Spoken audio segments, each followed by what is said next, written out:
going on, Jerome's? So the Minnesota Vikings don't have a lot of draft picks in the upcoming 2025 NFL draft due to, various trades up for J. McCarthy's Diamond Dallas Turner. So just consider them as part of the rookie class this year.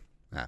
But the Vikings right now projected to have 4 draft picks, a first at number 24, a comp pick in the third, 97, and 2 fifth-rounders. But I got a feeling Kwesi's going to be cooking. I think the Vikings... I wish I could find a market where you could wager if the Vikings have more than 4.5 draft picks. I think they certainly will have that. So Kwesi is going to cook, potentially get some trades done. Now, if and when the Vikings do trade down from 24, I think it'll be in the flow of the draft. It's very rare that a team trades down before the draft, significantly before the draft, when they're not inside the top 10. Ironically, that happened last year with the Texans when they traded down from 24 with the Vikings. So there you go. Long story longer, Pro Football Focus, frenemies of the Vikings, did up their 2025 NFL mock draft. And of course, there isn't a single draft pick for the Vikings because they made a trade with the Patriots. And the Patriots came up for Oregon tackle Josh Connerly, he of Senior Bowl fame. Just getting lit up by Mike Green. But the Vikings, in this mock draft scenario, give up 24 for the Patriots' second and third rounder, 38 and 77 respectively. Now, look at the trade chart. So the Vikings number 24 pick is worth $740 on the updated Draft Tech Jimmy Johnson chart. Again, the updated Jimmy Johnson chart. And the 38 pick would be worth $520, 77 $205. That would be boop $725. Now,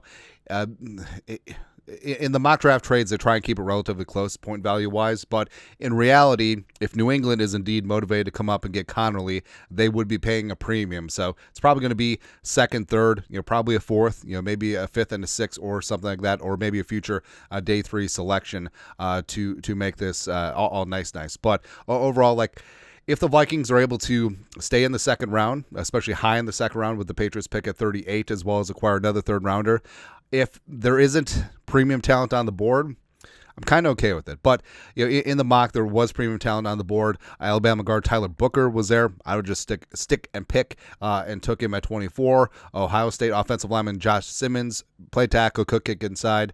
Then Oregon defensive tackle Derek Hammond, also there at 24. So, I don't know, if the Vikings wanted to move down, I think the Patriots should have sweetened up that deal just a little bit, but ran a simulator where the Vikings had those picks on top of their number 97 selection as well. So here's how day 2 could go down for the Vikings. So Tyleik Williams at 38. I think that's great value for the Ohio State nose tackle, 6'3", 327.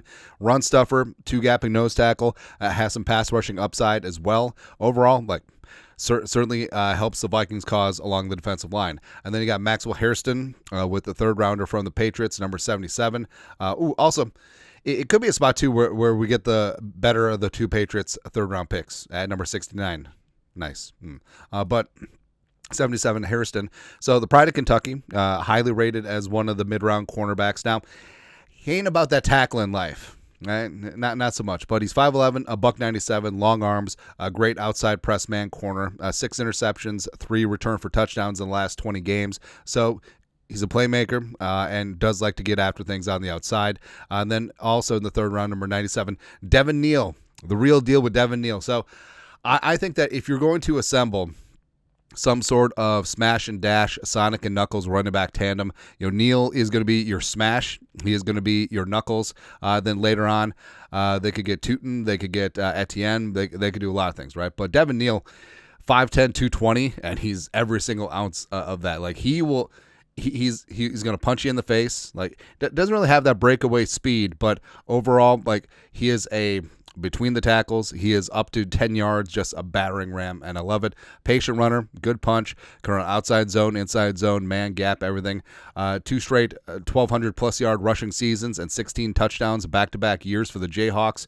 A downhill, short yardage puncher. And what's really impressive is that, during his time there, Daniels was okay at quarterback, but Devin Neal is the only real offensive weapon for the Jayhawks during his last 4 years in Lawrence. And even though he was public enemy number 1 for defensive coordinators and defensive game plans, he still got his, and that does say a lot. And like I said, doesn't have that breakaway home run hitting speed, but if you want someone who's going to help the Vikings short yardage as well as red zone offense, it's going to be Devin Neal. All right, so overall, like if the Vikings do make this trade down with the Patriots, like I said, in reality, Vikings probably going to get just a little bit more of a premium since the Patriots would be the team asking to move up. But overall, like I wouldn't be mad at it or a deal similar to it because there's still going to be a lot of talent there day 2 and into the top end of day 3 of this draft. And overall, like, yeah, they did pass on Booker and Harmon and stuff like that. But you know, if the Vikings can move down and just get a couple more selections in the thick THICC of this draft, wouldn't be mad at all. But your thoughts are thoughts. Vikings trade down in Pro Football Focus's latest mock draft. Ain't bad. Yeah. Listen to your thoughts, our thoughts, comment section. You guys are the best you know what to do. Skull production value.